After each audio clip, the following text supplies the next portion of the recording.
Big with Steve Bartilla. Brought to you by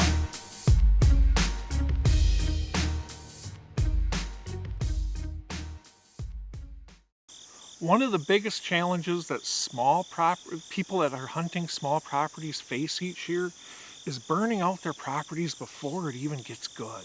Now you look at a remote food plot like this. This is on a larger property, but if this happened to be on a 20-acre property, you got to go through the timber to get here. You want to hunt it. You want to hunt it so bad, but you know what? You hunt this thing 5, 6, 7, 8 times early season, you probably blew it out. Okay.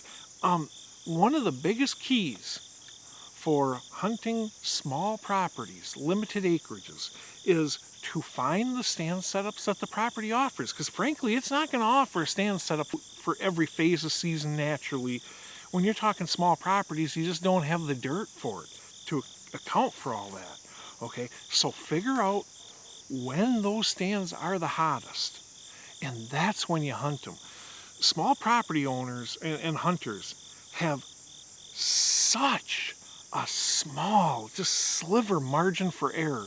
You take some spoiled guy like me. I'm out right now on 2,500 acres. Oh man, I can't mess this up if I try. Okay, but when I'm managing those 20, 40, 60, 80, 120 acre properties, now you have to be really careful because those properties are fragile. So strive to find those low impact setups. If you can, manufacture them if they're not existing. And then as far as your setups go, figure out what phase of season. Is it best for early season? Is it best for the peak scrape phase? Is this a rutting area? Is this a good late season spot?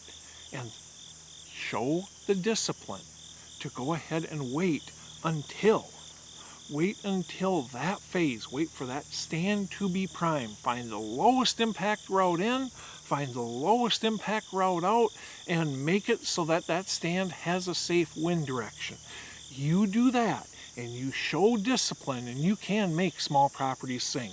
But a huge key is figuring out when those stand sites on that ground are the hottest and save them for them. Don't burn them out before it even gets good and sabotage your season.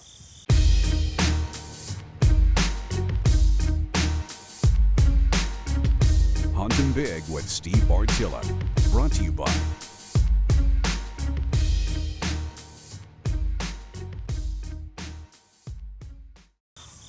on large property like the one I'm on right now, I can do dang near anything and I ain't gonna mess it up.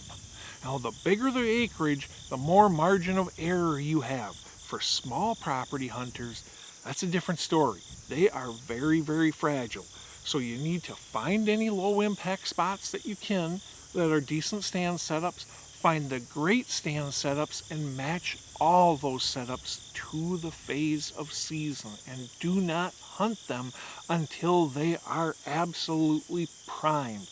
Because frankly, those smaller properties are fragile. You can't get away with hunting a food plot in the woods like this day after day after day and still have those deer in. You have a very, very fine margin for error, so pick your shots and make it happen.